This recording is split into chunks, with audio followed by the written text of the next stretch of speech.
So yun guys, good morning, good morning, good morning, good morning. So nandito na naman kami ni Snowy at ni Mrs. sa Lansangan. So ngayon ay Biyernes Santo. Pauwi po tayo ng Dolores Quezon. So, di ba usually dun tayo dumadaan sa papunta ng Clean Fuel. Pero ngayon dito tayo dadaan sa isang ruta na connected sa Dolores dito sa may Kabatang. Liliko ka na dito sa may Pambingan. Yan, liliko tayo kakanan. Ang labas nito is Kabatang, Chaong Quezon. Na nagdudugsong naman sa Antonino, Dolores, Quezon.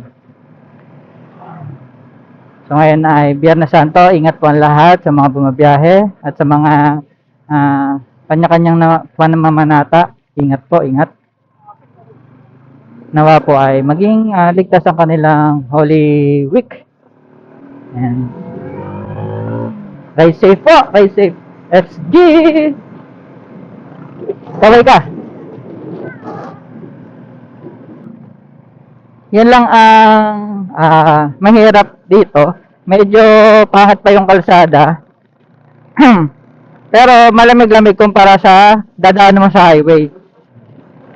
Pero ang reason din naman bakit nagkaganito yung kalsada dahil dinadaanan to ng mga dump truck na ginagamit sa TR4 dahil meron ditong hagip na palupa na tinatayo ng expressway.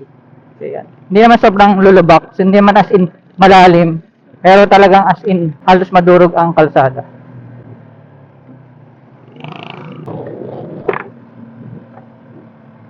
So yung guys, nakikita nyo ba yan?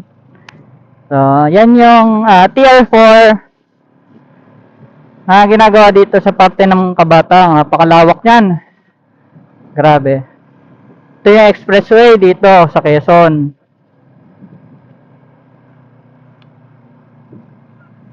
Yan yung mga dumadaan dito. Kaya yung mga kalsada talaga madudurog. Pakatagal pa niyan guys.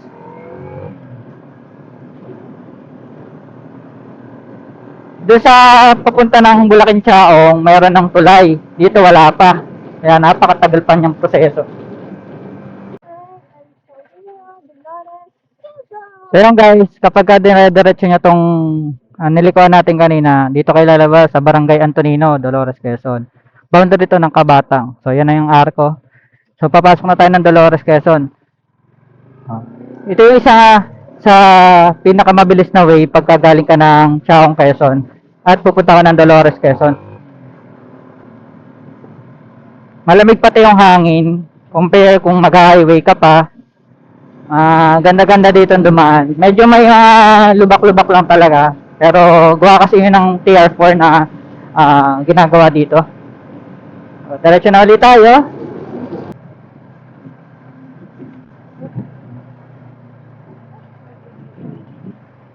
So yun guys, pagdating mo naman dito sa kantong to, dumiretso ka lang ng konti. Yung padiretsong yan ay papunta ng Manggahan, Dolores, Quezon. Tapos dito naman sa pakaliwa, papunta naman to ng San Mateo. Pero may daan din pa pupuntang Manggahan, ibang way nga lang. Tsaka Dagatan yan. So dito tayo sa kaliwa dahil mas mabilis na daan to, papunta ng Poblacion sa Dolores, Quezon.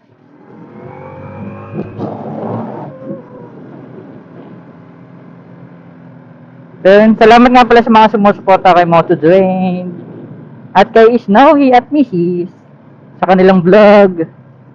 Yun, meron nga lang dito mga medyo rough road ng kauntian. Tapos may malalim ditong tulay. Yan. Matarik na tulay ito. Talagang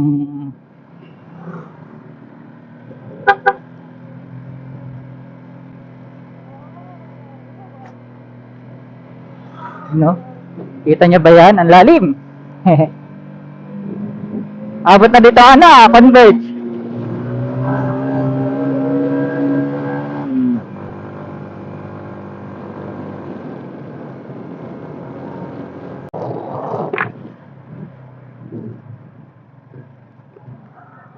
Ayun guys, pagdating nyo naman dito sa kantong to, kakaliwali kayo papunta ng Dagatan to.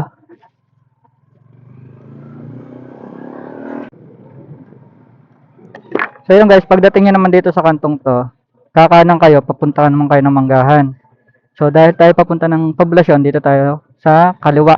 Kaliwa ulit, papunta na to ng Dagatan. Yung kanan na yun, yun yung sinasabi ko, another way papunta ng Manggahan. Mas mabilis kasi ang ruta natin pag tayo papunta ng poblasyon dito sa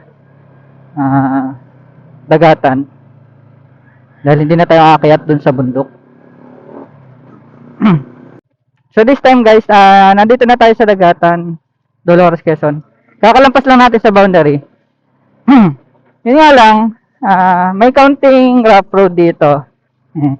Hindi lang talaga rough road, bato-bato. Dito to sa may Galong kung tawagin namin. Galong. Sitio Galong. Medyo siguro 1 kilometro din yata tong bato-batong to. Pero hindi naman ganun kalala. Hello po. Yan. Diretso lang tayo dito. Ang kakalabasan na natin dito ay dun sa municipal road ng Dolores to Chaong boundary. Yan. Doon ang lalabasan nito.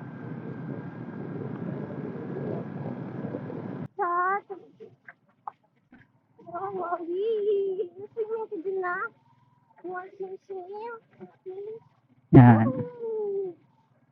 O, diba? Ang sarap mag-ilog dito sa Dolores, Quezon. Napakadaming ilog na pwede mong liguan dito. Bukod sa malamig, napakalinis po ng tubig dito sa ilog.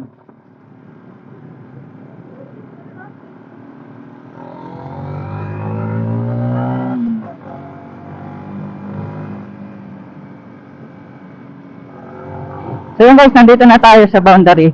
Ay hindi, nandito na tayo sa lalabasan natin dito pag tayo ay nagkabatang. So yan yun guys, oh. Oh, diba? Itong kaliwa, papunta to ng Bungoy. Tapos ito namang kanan, ito yung padiretso ng poblasyon sa Dolores. So yun lang. Sana nakatulong sa mga gustong mag-shortcut papunta ng Dolores, Quezon. Actually, long cut siya, hindi siya shortcut. Pero at least, maiwas ka sa highway. Tapos kung gusto mo malamig-lamig na klima na dadaanan. At syempre, higit sa lahat, syempre, nature trip ka rin dahil madami kang magagandang view na madadaanan. Tapos diretso na din naman yun ng Manggahan, Pinagdanglayan. May mga pasyalan at kainan lang din. So yun, nandito na kami sa, malapit na kami sa amin. Ay safe lahat ngayong Holy Week. Ingat, bye-bye!